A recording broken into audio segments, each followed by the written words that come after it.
Euzu billahi mineşşeytanirracim. Bismillahirrahmanirrahim. Elhamdülillah ve salatu vesselamu ala Resulillah. Thumma amma ba'd.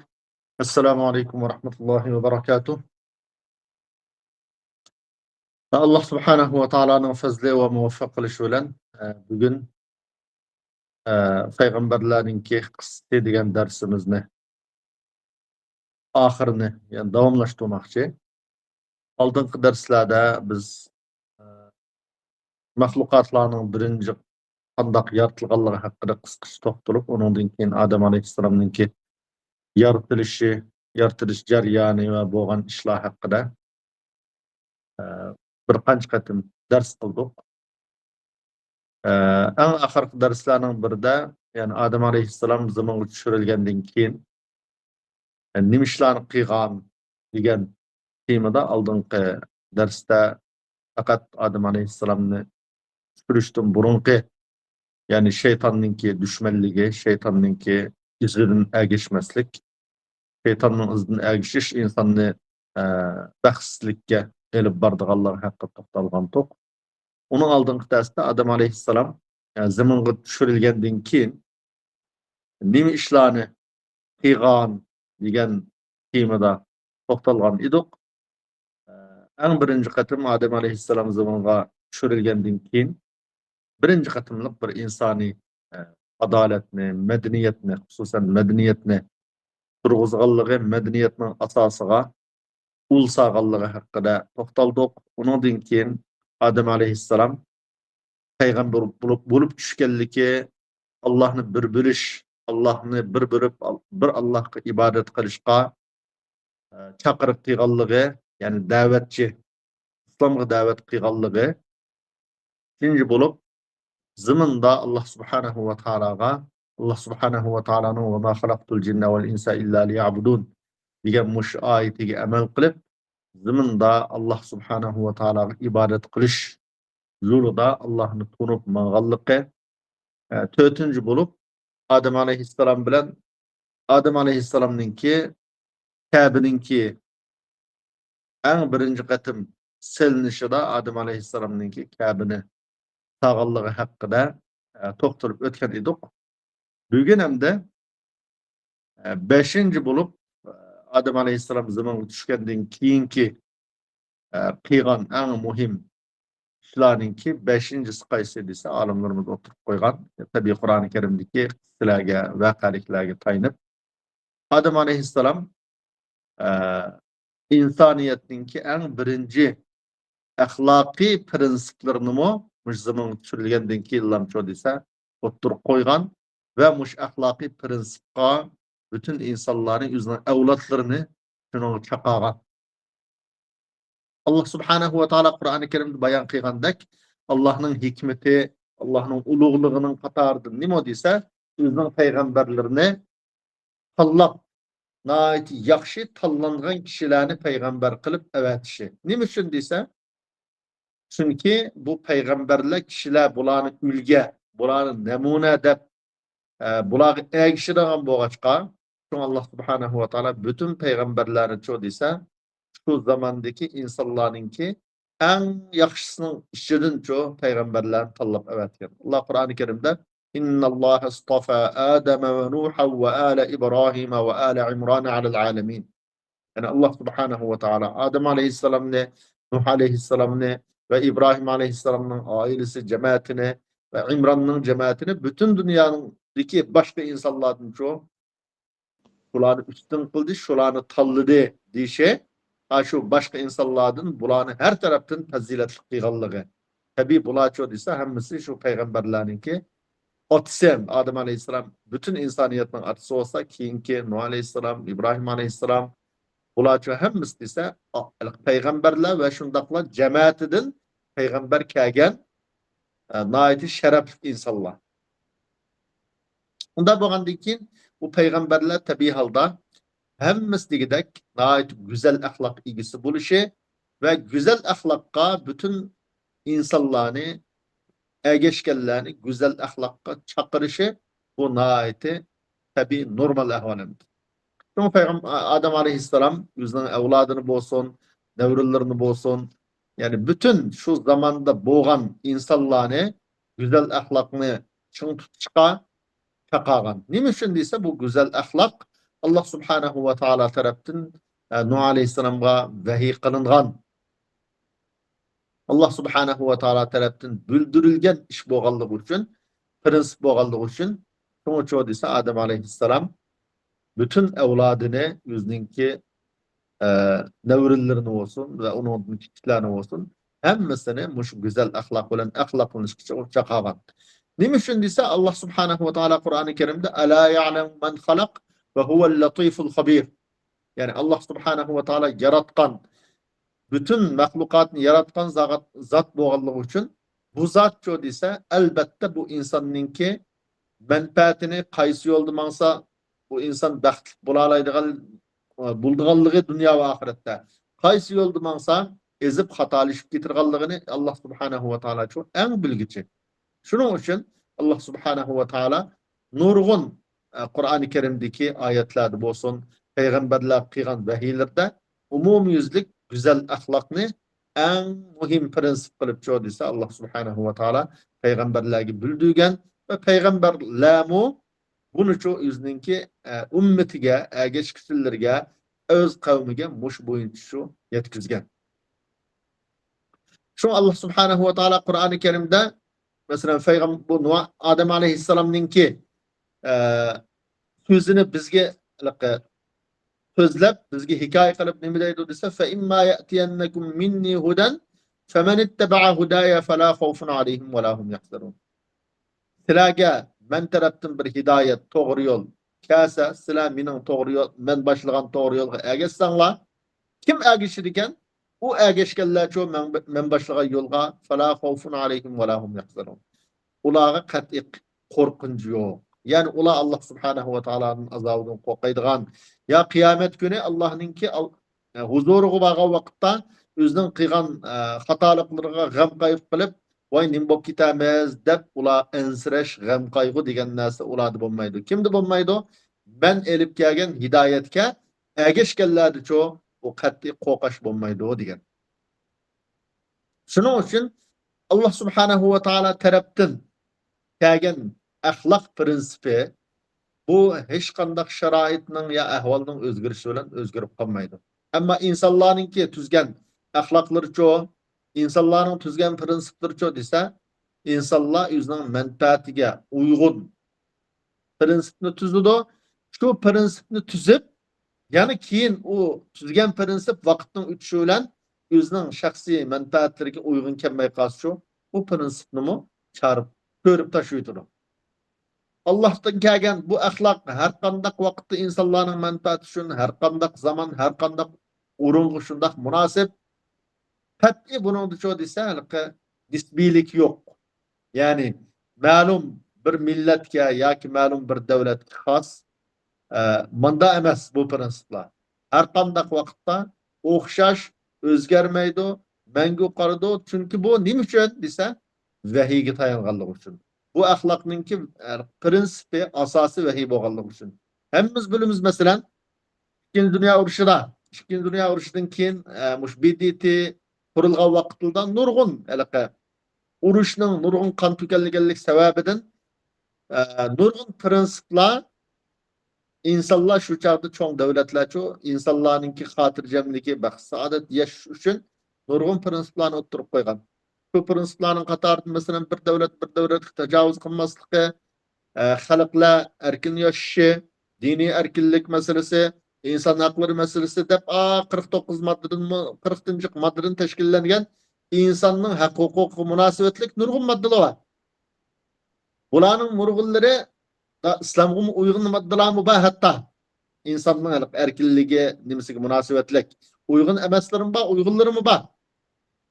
Lekin bugünkü günüki kelgen wagt göräwatymyz ki devletle asası bu yüzü tüzgen, Ikinci Dünya Uruşu'dan keyin tüzgen bu ahlak prinsip hiç qaysygy ço dese devletler kat'i amel kılmadı bugünkü günde. Netijelden biri mesela bizning vatanda borawatgan, bizga qılınywatgan tajawuz, biz qılınywatgan zulmmu aş BDT'nin tüzgen insan hakları prensiplerine hemmisi digide xilap mesela. Onundan ki muş bulavatkan nurgun uruşlar, nurgun kan tüküşler, nurgun veyrançılıklar hemmisi şu insanlar yüzü tüzgen, bütün devletler 196 devlet razı olgan şu prensipler. Lekin o prensipler çoğu keyinki vaqtlarda insanların yani menfaatlerine, devletlerin menfaatlerine, bulupmu çoğun devletlerinki menfaatlerine şunda zıt gelgen vakitte bu devletler çoğu dese bu prensipini, üst düzgen prensipini taşıyıp etip onun hiç kanda emel kılmay hazır meyli bizden vatanda ve dünyanın nurgun yerlerde nurgun kalla bihudu tükürüvatıdı. Nurgun insanlar, nurgun çoğun devletler acizliğe tecavüz kılıvatıdı. Ne için dese bu prensip vehiyge tayanmağalığı için. Bu prensip vehidin uzak insanlarınki yüzünün kallısı, yüzününki düşüncesi bilen tüzülgenliği için şuna bu prensiplara çoğu dese yani tüzgen insanlar yüzü emel kılmavatıdı. Ama vehiyge tayangan, vehiyge işengen bir sağlam musulman bulduken bu her kanda yagi bağa vakitta ahlak prensipidin çetnep yaşayanmaydı. Çünkü mesela vehiyge tayangan bir müminge nispeten oğurluk kılış haram. Mesela adette ya ki yalgancılık kılış haram. Kim yalgancılık kılalaydı bu mümin? Hiç kanday yalgancılık kılamaydı, oğurluk kılamaydı. Kılmaydı. Hakiki vehiyge işengen, peygamberge işengen, peygamberinin yolundan mağan bir mümin oğurluk kılmaydı. Mesela ya ki başkalarına zulüm kılmaydı. Nurgun din çekilgen iştin çoğu meyli o hakim bolsun ya ki adetlik fıra olsun neydi yazsın yüzü çoğu katti onda işler yakınlaşmaydı yakınlaşamaydı. Çünkü o insan bu dünyanın bir tügüşü var. Bu dünya benim mengu bir yerde yaşayacak yerim emez. Bu dünya bana nispeten bir bikat vakitlik bir bikat digelliği için aramgah digelliği için şuna her kanda kıyagi vağandı çoğu dese yüzünün prensipi, yüzünün itikadı, yüzünün kalışının vazgeçmeyi yaşaydı. Ne için dese bu insan Adem aleyhisselam oturup koygan ahlak prensipi peygamberler yüzünün ümmetini çakagan ahlak prensipiga emel kıyganlığı için bu prensip hiç kanday yerde çoğu dese özgürüp kalmaydı. Hem insan çoğu okşaş yürgüzülüdü. Bu Allah Subhanahu ve Teala Kur'an-ı Kerim'de mesela hemimiz bildiğin ayet وَمَا خَلَقْتُ الْجِنَّ وَالْاِنْسَ اِلَّا لِيَعْبُدُونَ yani İslam'daki ahlak İslam bilen bir vasıt münasebetli. Bu ahlakınki iki tarafı var. Birisi ibadet tarafı yani birisi şu ise ahlak tarafı. Birisi birisinden ayrılmaydı. Yani insan bilen cinni ben ibadet kılış için yarattım dedi. İkincisi ahlak Peygamberimiz sallallahu aleyhi ve sellem İnnemâ bu'ithtu li utemmime mekârimel ahlak. Ben güzel ahlakını mükemmelleştiriş için, fıkhımı tuluklaş için evetildim dedi.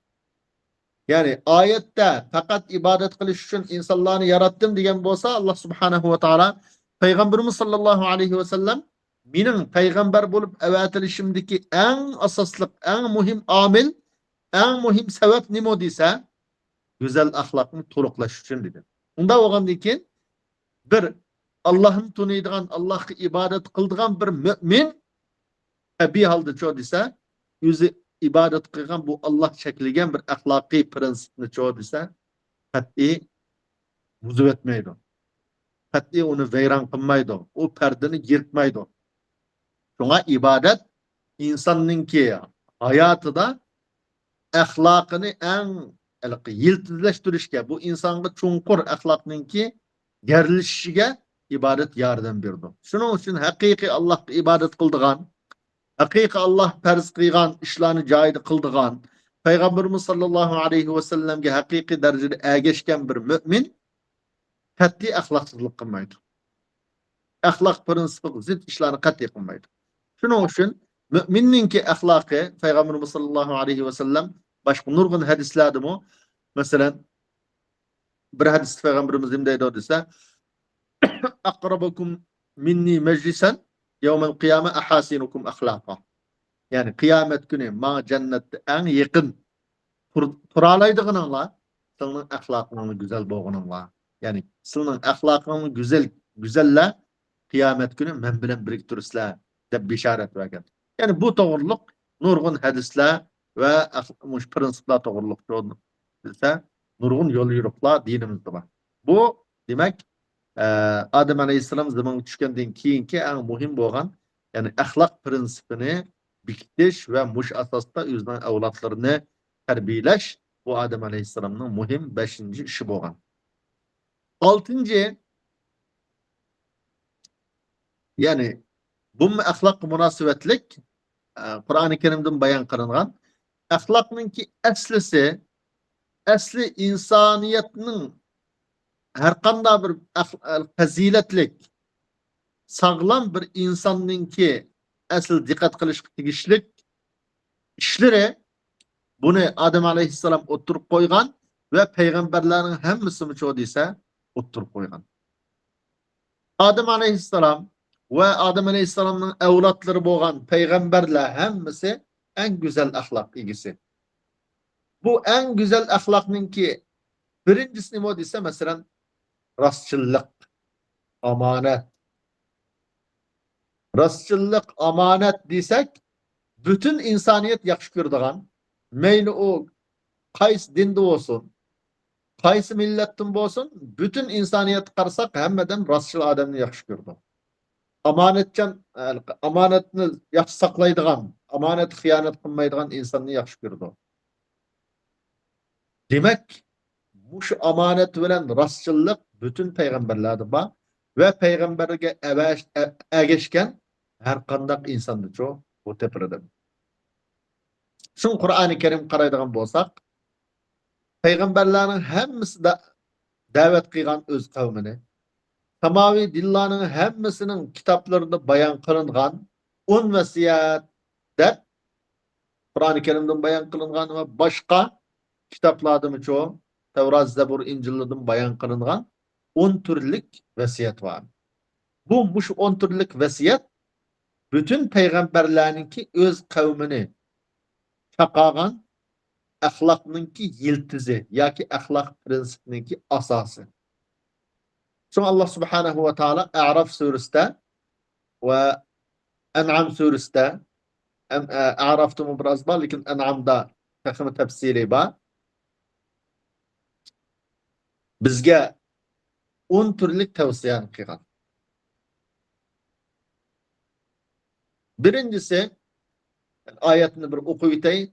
قل تعالوا أتل ما حرم ربكم عليكم ألا تشركوا به شيئا وبالوالدين إحسانا ولا تقتلوا أولادكم من إملاق نحن نرزقكم وإياهم ولا تقربوا الفواحش ما ظهر منها وما بطن ولا تقتلوا النفس التي حرم الله إلا بالحق ذلكم وصاكم به لعلكم تعقلون ولا تقربوا مال اليتيم إلا بالتي هي أحسن حتى يبلغ أشده وأوفوا الكيل والميزان بالقسط لا نكلف نفسا إلا وسعها وإذا قلتم فاعدلوا ولو كان ذا قربى وبعهد الله أوفوا ذلكم وصاكم به لعلكم تذكرون وأن هذا صراطي مستقيما فاتبعوه ولا تتبعوا السبل فتفرق بكم عن سبيله ذلكم وصاكم به لعلكم تتقون.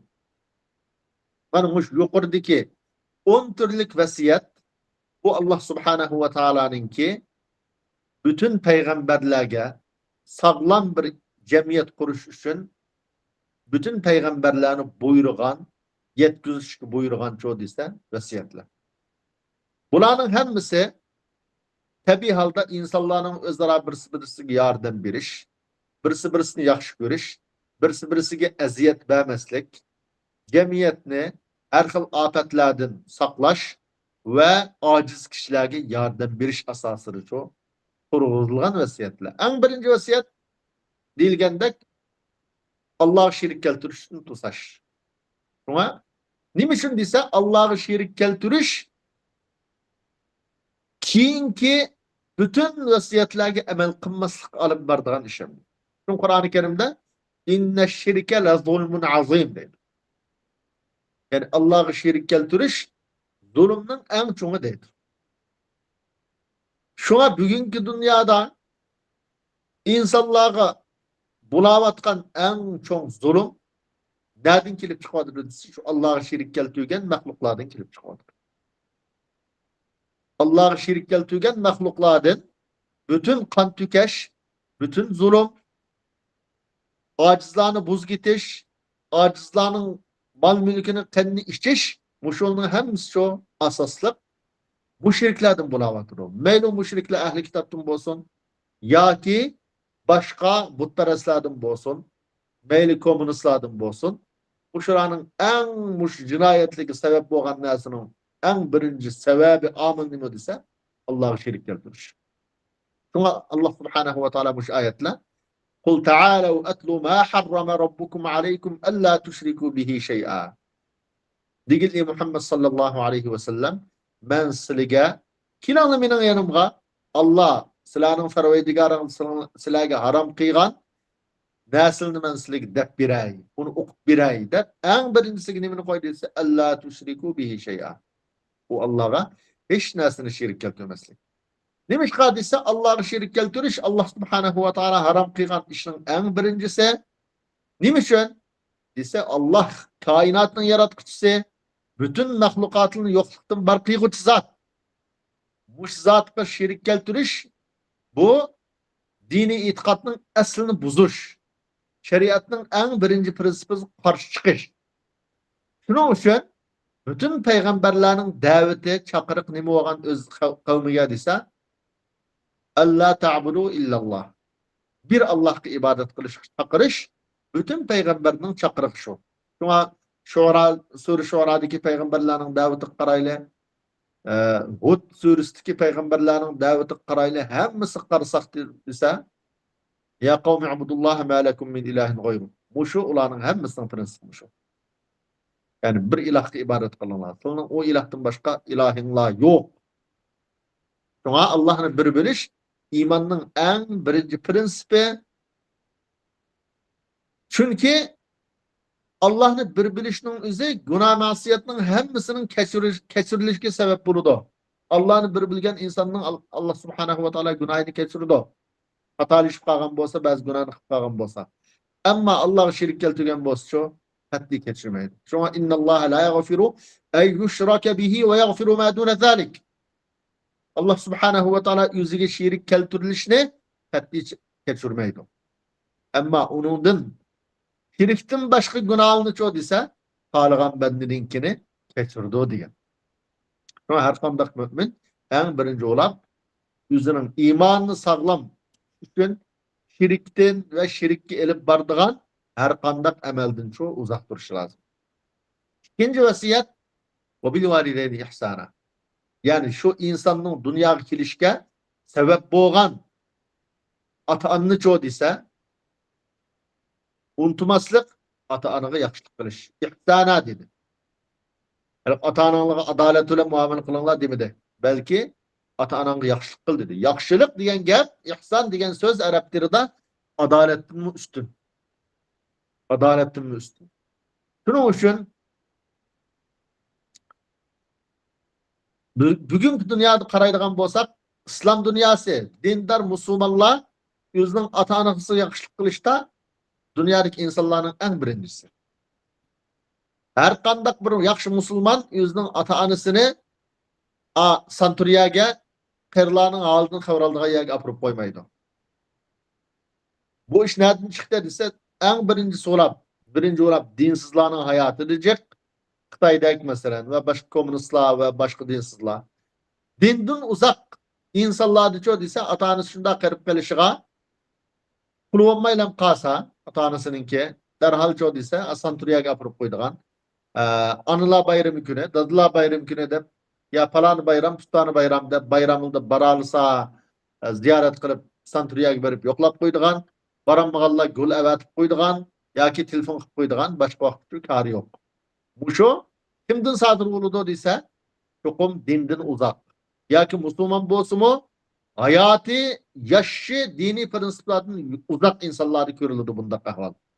Ama takvadar yakşı bir Müslümanda Allah'ın buyrugunu özünün hayat prensip kıygan musulmandı ço dese kat'i ata-anasını saddırıya gapırıp koyduğun ya ata-anasını kakıştırgan ya ata-anasını ço dese topallık kıldığın ehval kat'i bundak musulmandı görülmeydi. Allah şu Kur'an-ı Kerim'de başka nurgun ayette ve qada rabbuke alla ta'budu illa iyyahu ve bil valideyni ihsana. Perverdigarınla Allah kılan ibadet kılışık buyurdu ve ata-anaga yakışık kılışık buyurdu. Aşağıdı şu. Ma ayette Allah'a şirk keltümenla işkinci olap ata-analığı yakışık kılanla diyen bolsa İsra suresindeki ayeti ço dese Allah'a ibadet kılanla bir Allah ibadet kılanla ata-analığı ço yakışılık kılanla. Dep buyurur. Nurgun ayeti ço bu erik buyurulgan bunun başka mı neçe ayetler ço var. Üçüncü vasiyet nima desa evlatlarni o öldürüp yetiştin tosaş. Ve la taqtulu evladakum min imla. Nahnu narzuqukum ve iyyahum. Ballarını kembagallıktan qoqap öldürüp etmanglar. Biz silage ve ulağa rızık vermez. Yani bu Araplarda öz zamanısta naiti çıktı. Bugün kündümü desa bir kısım insanları bugün kündümü balımızı qo'sib baqamaymiz deb bishki bala ulallam çekilinip onundan keyin fakat tug'mas qilib turganga operatsiya qilayotgan yoki tug'mas qilib turib ayollar faqat tug'mayman deb tug'maydigan unda ahvollar cho'q desa musulmonlardan bo'lib ketdi bugungi kunda. Hozir masalan Turkiyada davlat hozir 2052 bo'lgan vaqtda askar o'g'ini adam qolmaydi deb hozir nurg'un rag'batlantirishlar bo'layotdi masalan. Bu nima desa yani bugünkü günde bütün insaniyet maddi yüzülünüp, mükemmellik yüzülünüp açığa adam yok bulmasa, lekin naat Ali yaşasam bultudaydı, andın bu evlatını çoğu dese, xuddi kambag'allik sebep bolup kaldığandek, bakanmazlık sebep bolup kaldığandek, düşünüp, bir işki bala olsa yeterlik dep düşündüğün, hatta bizden Uygurlarının ballarından mı, toy kılgan kız yigitler karsak, balanlı var mı dese Türkiye'de tek bala ammadık ya deydi galı çıkılık hazır. Bala ammadık ya tabi kiyinçirek aldı dedik de. Xuddi o alay degen vakitte dükkan kiriplan, market kiriplan elip çıkırgan dek aşında gap kıldığan ahvallar yok emez. Yani şu an Müslüman çoğu dese bulap bizdek bir millet vatanda kırılıvatkan tügeş girdavı kitivatkan bir millet chet elde çoğu dese hiç bulma degende köp ballık buluşkun bastırışımız lazım. Ayallarımız, hanım kızlarımız çokum çoğu dese benim köp tuğuş arkalıkım bolsa milletimnin sanını küpeytip Xitay karşı duruşum gerek degen irade bilen yaşamamız lazım. Ata-analarım şu. İnşallah balla çokum rızkımızın keng buluşuk sebep buludu ki kembagal buluşuk sebep bulmaydı. Allah iki ayette İsra suresinin ma ayetim haşyete imlak deydi ya da ve la taqtulu evladakum haşyete imlak. Nahnu narzuqukum ve iyyahum. Nahnu narzuqukum ve iyyahum abad. İsra suresinde. Ve En'am suresi diyor ise kembagallıktan korkup ballarını öldürmen var. Peygamberimiz sallallahu aleyhi ve sellem bu men silaninki köp buluşanla bilen takrilini men başka ümmetten aldıra diyen. Bir Müslümanın köp buluşu bu dünyada çokum Peygamberimizin takrilinişine sebep bulduğun bir amil. Bunda boğan diken her kandak Müslüman çoğu ise balam köp buluş lazım dep tirişçallık kılış lazım. Allah subhanahu ve taala onun rızkını çokum verdi. وَمَا مِنْ دَابَّةٍ فِي الْأَرْضِ إِلَّا عَلَى اللّٰهِ رِزْقُهَا وَيَعْلَمُ مُسْتَقَرَّهَا وَمُسْتَوْدَعَهَا. Her kandak canlılıkның rızkını Allah men bermen dedi. Bugün gündeki bu capa, kıyınçılık hemmisi çoğu ise zalimlerin sebebidir. Cahangirlerin sebebidir. Bula insanların iktisadını sümürüp elip bulap durgun insanların kembagal bop kalışık sebep olan zalimler dünyadaki sistem. Ama Allah subhanahu ve taala'nın bu dünyaya bergen rizqi insanın aslında çoğu ise adalet boğan bolsa hemmeden gitip eşip kalıdı. Yetmezlik bir yerde fakat adaletsizlik. Hemmeni bilirslekçen Amerika, Kanada'da jili Net 100 tonna buğdayını, net 100 tonna gürücünü denizge taşlaydı. Nurgun devletlerde bu işe işlep çıkardan devletlerde. Afrika'da mesela Afrika kıtasının milyonlagan insanlar açlıktan ölüdü. Ve bunda kıyıcı avak bir açkağın halık belsen olmamdı dese dünyadaki bahanı saklap kılış için yemekninki buğday, guruc mesela bu neslinin bahasını mujna kıymet saklap kılış için taşlayımız bunu. Onda emmiyage bir vestek bahası acil tüvellep gitidu o. Dep taşlaydı. Mesela. Bu nimo disi zulümdün başka nese mesela. Şunu mümin muş ayetki emel kılıp çokum köp ballık buluşuk tirişşe bişki balı oluşuğa boldu muş yita dep mengu tuğanmaydıgan işlerini çoğu bulması lazım. Üçüncü, dördüncü vasiyet nimo dise fawahiş ve la taqrabul fawahişe ma zahara minha ve ma batan. Fahişe diyen nimo dise buzuk işlerinde. Allah çekilgen işlerinin hemmisi fawahişte batırır. Bulanın meyli aşkarısı olsun, meyli mehbi olsun, hiç kandak buzukçılıkçı yıkıllaşmanlar dedi bu ayette. Kımmanlar demedi, belki yıkıllaşmanlar dedi. Şunun için mümin Müslüman çoğu ise ahlaksızlık elip bardığan meyli söz arkalık, meyli kılık arkalık, günah masiyetki elip bardığan, ahlaksızlık elip bardığan buzuk işlerden çoğu uzak duruşu, kat'i yıkıllaşması lazım. Ayette وَلَا تَقْرَبُ الْفَوَاحِشِ dedim. Şuna ama yıkıllaşmanlar dedi.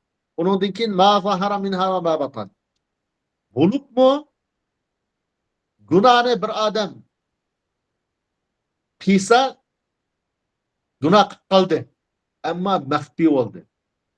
Mehbi kıkkağın bir günahını Allah yuşuğun bolsa bunu aşkar kılması lazım. O bir günah olgan bolsa günahını aşkar kılışının üzü iki kıl günah. Birse günahının üzü, ikincisi şu günahını aşkarlaş.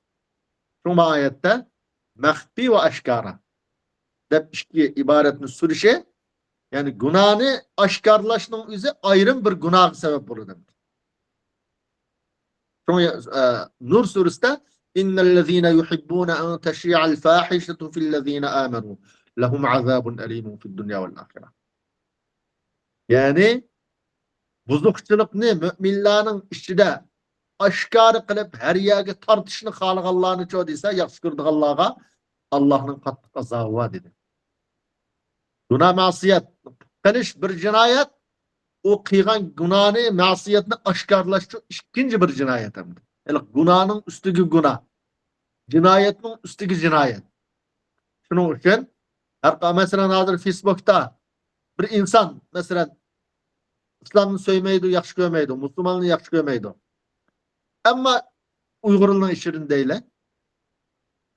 O yüzünün işini saklap kaldı onu. Yaşını, namaz okumadı, pasaklık kıldı mesela. Naçar işlavlen yaşını. Bu tabi günahkar.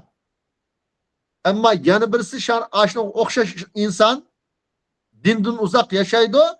Bu dinden uzak yaşıganlığını Facebook çıkıp yezip başkalarını mı aşına dinden uzak yaşaşıkçı teşvik kılıdı. Bu anında mı ehir cinayetlerinde. Şunun için her kandak mümin çokum bundan uzak duruşu lazım. Tasadibi şeytanın keynik girip ezip gitip kalgan bolsa bu azgallığını Allah yuşuğan bolsa katli çoğu bunu aşkarlaması lazım. Günahın aşkarlaşının yüzü ayrım bir günah. Beşinci vesiyet وَلَا تَقْتُلُوا النَّفْسَ الَّتِي حَرَّمَ اللّٰهُ اِلَّا بِالْحَقِّ. Allah subhanahu ve taala haram kıygan nefsini hak bilen bobqasa öldürenler, bu muskatti öldüren. Hak bilen digine kısas eriş üçün öldüreş. Ya ki birsiz zulüm kılıp seni öldürmen depkas onun karşı durupçu öldüreş. Bu hak bilen öldürenlik. Onundan başka deyse öldüreş bu zulüm kıyganlık. Bugün günde hemmimiz kürep duruvatkan insanın kanının tükülüşü dünyada çoğu deyse muşu bütün peygamberler öz kavmini davet kıygan kan tökmenla diyen muşu tavsiyaga amel kılmaganlığı insanlarınki Peygamberinin yolundan uzaklaşıp ketkenliğininki neticesi. Birinci Dünya Uruşu, ikinci Dünya Uruşu mesela şu uruşlar milyonlagan insanlar öldürüldü. Bizim vatanımızda bu 10 yıldan beri milyonlagan insanlar çok öldürüldü. Muşulanın hemmisi çoğu ise bulanın zalimliği Allah subhanahu ve teala çekilgen işini çoğu ise aşkara kılıvatkallığı Allah subhanahu ve teala'nın bulanın ne kadar uzak bir mahluklar ikenliği muş bula tükülüvatkan Allah'ın çıkıp durdu. Mesela Müslümanlar da bazı ahmaklar karşısında karşı hazır bugün gündelik nurgun uruş İslam dünyasında bulavatkandan keyin işinin hakikatini bilmey, bu uruşlar kimler sebepçi, kimler kılıvatını bunu bilmey Müslümanların eyiplayırganlığı var. Müslümanlar tarihinde Peygamberimizin zamanısını tatip 2. Dünya uruşu için boğan arlıkta boğan bütün uruşlardaki ölgen insanlarını sanısa 2. Dünya uruşunda Avrupa'da ölgen insanlara belki sanı yetmeydi tarihçiler davat uru gepti. 60-70 milyon, 100 milyon insan ülegilik keyinki uruşlarda. Müslümanların Peygamberimizin zamanısında tarih Resulullah 27 kıtım gazat kıygan, uruş kıygan. Bu uruşta ölgelinden sanığı her kanç sanap belki Müslüman, kafir, hem bir taraftan sanap işkimanı çıkmaklık ülüp ketken insanlar. Demek ki Müslüman degen uruştu mu ahlak prinsipiyle uruş kırıtan. Bak kiyinkiler çoğu deyse, zalim insanlar çoğu deyse, bihude, ayal, küçük valat, hiç nemin ayırmay, kan tükeklik emdi. Anda oğandın ki, şu an milyonlan insanlar, 60 milyon adam ölgendeydi mesela. Dünya uruşuna. 120 milyon adam ölgen diyen uruşluğa mesela. Bu şu yakınki 100 yılın içine. Oğan çoğun uruşluğunda. Şunun için 5. en muhim vasiyet ne modiyse kan tökmeslik. 6. en muhim vasiyet وَلَا تَقْرَبُوا مَالَ الْيَتِيمِ إِلَّا بِالَّتِي هِيَ أَحْسَنُ حَتَّى يَبْلُغَ أَشُدَّهُ. Sıla yetimnin mal mülkünü hivanmanla. Yani yetimnin degeni bu yada acizдің. Tabi halda atanısı yok. Yetim mi bunun kirdi, bunun kuşlap aciz insanların hemmisi çoğu boşuna kirip getiren. Yetimnin mal mülkünü hivanmanla, yakınlaşmanla. Fakat hivanmanla emez, yakınlaşmanla. Yani aş yişanlığı sebep bop kaldıgan işlerini çoğu katı kıpkanmanla demektir. Aş yetim yüzünün aklı şunu tepep yüzünün meridi yüzü bir çıkılalıqdaki boğan kadar çoğu yetimnin melini saklap beriş vacip. Onunla kemiltiyi turgan ya azlışın sebep bulduğun işlerini katı kılması lazım. Bugün günde bir kısım chet elde aşına yetimnin mallarını hivaldıgan ballarını mesela bazı kömüdük emes, köydük, anlıdık vatanda atanız kep kalıp maminin yakın dostum dep ballarını kuşap koygan, malum pullu bilen kuşap koygan yoki keyin pul chiqirib bergan mushundaq ahvollar yo'q emas. Chiqirib bersa balı kichik bo'lganligi uchun ego olganlar u pulni ego olib olib u balliq uni bermay mushunda bo'lgan xafaliklar ba'zi ziddiyatlar jamiyatimizda yuz beryotidi. Bunmucho desa agar mushuni qilib qolganlar Alloh subhanahu va taoloninki bütün peygamberler öz kavmini buyurgan muş prinsipka kılavlık kıyganlıkın. 7. en muhim vasiyet nimo dese ve evful keyle vel mizane bil kıst. Sıla meyli ticaret ahlakı ya ama meyli cınlap bir anla meyli ölçep bir anla kemçellep bir anla bunu çok adalet bilen tuluk kılınlar. Bu umumi prinsipta, ticaret prinsipida Müslümanın kandak buluşu. Yani Müslümanın çokum ticarette aldamçılıkta kılıştın uzak duruşku boğan tavsiyem. Uzak duruşku boğan buyruq. Ticarette aldamçılık kılış, malını süpetsiz malını süpetlik de seteş, Mesela eybini yuşurup setiş, meylu maşini olsun, öy olsun, kiyim kiçek olsun, yani ticaret malları çok kondu. Hemmisi muş buyrukla eşiktir. Her kandak vakitte siz adaletten uzaklaşman. Her kandak vakitte insaftan uzaklaşman. Ticaretinizde çoğu ise adalet bulan. Bu hakta çokum veylül mutaffifin deymiz mesela. Hemmalar bölüsünü sürüne. Maksus yani ticaret hakkında. Aşımı. Ticaretçinin gelik adaletten uzaklaşkan, başkalarının ağa vakit kuluk aldıgan, ama belge vakitta hem bir Allah'ın ki akıbetinin ne kadar yaman bulduğanlığı açtırdı, bayan kılındı. Başka nurgan hadisler var. Muştimidler maksus. Sekizincisi ve izâ kultum fa'dilu velev kâne zâ kurbâ. Eğer silah gep sana her kanda vakit gördüyse adaletlik doğru gepni kılınlar. Eğer bu doğru gep velev kâne zâ kurbâ. Yani siz demek yoğun nimo dese sizin en yakın urftukallarınız olsun mu? Yakın urftukunum dep ya da toğrunu kıldıgan gepninki jirak olsa tanımaydıgan bir adam bolsa ya uruktuktan bolmagan bir adam bolsa uçakda hata gepni kıldıgan, adaletini uzak turduğan işini kılmanlar demek. Yani her kandak vakitte sizler o adalet gep, doğru gep uruktuklarının zini qoğusum kılınlar. Üzerinin zini qoğusum kılınlar. Şuna yani bir ayette mi var? Ya eyyühellezine amenu kunu kavvamina bil kıst şuhada lillahi velev ala enfusikum evil valideyni vel akrabin. Yani üzanlık olsun, ata-analık olsun, uruk tukallarlık olsun, şuların zini olsun, her kandak vakti şu adaletini müstehkem tutunlar dep buyurgan ayet var. Şoňa mümin her kandak vakti şu dese adaletini özüninki yani sözlige vakitda rast sözünü, doğru sözünü özüniň prinsip kılışı lazım. Rast sözüninki mukafatı kıyamet gündeki derecesi bekkatta. Onun hiç näse şu tenkemmeýin. Şoňa ulaikellezine en'amallahu aleyhim minen nebiyyin ve's-siddiqin ve'ş-şuhada'i ve's-salihin ve hasuna ulaike rafika deydi. Cennet kirgenlerini maqtab. 9-njysi her kandak wagt şu dese ve bi ahdillahi awfu. Vadiga waka kılış. Sözde turuş. Mesela hotnaga wagtda hotoňyz zulüm kılmaýman dep aldy atanysyga wadi kılıp, hotoňyz zulüm kılmaslyk. Ticaret kıga wagt maaşyny manda kılymyz dep wadileşdi, ýezişdi, onuňa amel kılış. Hatda ihlawlyk çok kılmaslyk.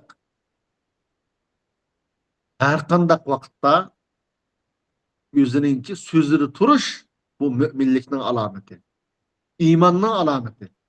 Sözde tumaslyk, yalgançylyk kılış, wadi kılawlyk kılış. Peygamberimiz sallallahu aleyhi ve sellem hadiste haber bergendek bu ço dese munafıklykyň alameti. Her kandak bir mümin men munafıklykdan uzak duray, munafık bolup kalmay dese çokum sözde turuşy lazım. Wadi turuşy lazım. Vaqt uzrap ketipdi. Tehim kıska tışık doğru geldi. 10-njysi her kandak wagtda sırat mustaqim üçin ägişipmemiş. Ve enne hâzâ sıratî mustaqiman fettebi'ûh ve lâ tettebi'us subula feteferraka bikum an sebîlih. Zâlikum vessâkum bihi leallekum tettekûn. Bu ýerdeki sıratdan bolgan maksat nima dese İslam dini. Yani muş İslam dininde siz her kandak wagtda mustahkem, doğru şekilde burulup gitmeýmen. Yukarıda Allah subhanahu wa ta'ala nurgun işlag buyurdu, nurgun işladını çekti. Tosti. Yüzdün ma ayeti ço dese وَلَا تَتَّبِعُ السُّبُلْ فَتَفَرَّقَ بِكُمْ عَنْ سَب۪يلِ. Yüzdün yoludun başka yolga ägişini çok tekledi. Ägişmenler. Demek yukarıdaki şu vesiyetlerinin hemmisi Allah'ın yolu bu sırat-ı mustakim diyen şu. Şunun için bütün mümin boğan bir insana nispeten yukarıdaki muşu 10 türlük tavsiyege, vasiyetke emel kılış bu müminliknin alameti. Müminin burcu kılışık tegişlik işi ve dünya ve ahiretlik baxt saadetige sebepçi bulduğun en muhim amil, en muhim sebeple Allah Subhanahu ve Teala hemimizin kalbini imanın nuruyla nurlandırsın.